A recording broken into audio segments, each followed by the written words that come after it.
office develops that list of underperforming schools and they target them for assistance and they monitor them.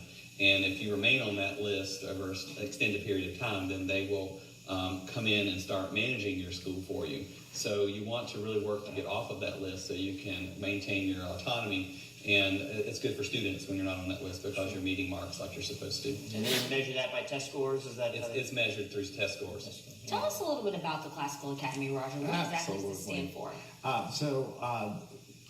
A group of parents and business people got together a few years ago and wanted to open a new charter school using a classical curriculum.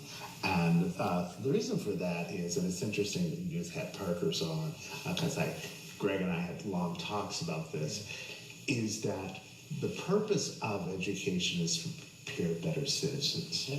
And that's what classical education is about. One of the things at Savannah Classical, those kids know all of the 8 virtues. That's the first thing they learn.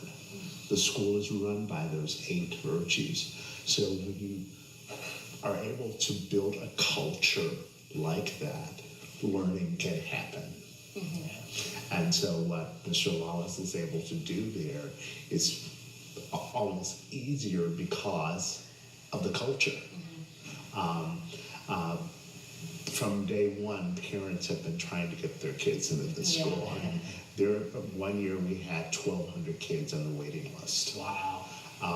So what Barry has been able to do is get us in sync with Georgia standards. Our teachers were great teachers, but we weren't necessarily in sync with Georgia standards. What he has done is turned that around, and our kids are just thriving. They're thriving. Well, congratulations. This news actually came down before the school year. You were able to get a few students in. It did. Late July, we got a letter from the State Department of Education that said our enrollment freeze had been lifted and congratulated us on some improvements. And we were able to get a few students in. It was right before school started, but we really expect to have a lot more students enroll next school year. How many students do you have now? Where do you think you could go? How big can you get? Well, our charter is that we have 25 per class, and we have 2 classes per grade level. And so right now we're just under 330, and then we'll max out once we have all our grades. And next year we'll add 12th grade, so we add a grade every year. And so this year we're K through 11. So how can people get their students enrolled for next year? Through the lottery process. In the early spring or late winter, we advertise through our lottery process. All the charters do that.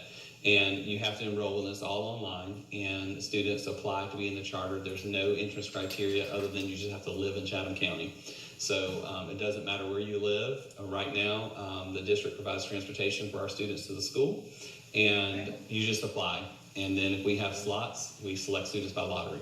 Great. We'll start whittling down that waiting list. Yes, I know, right?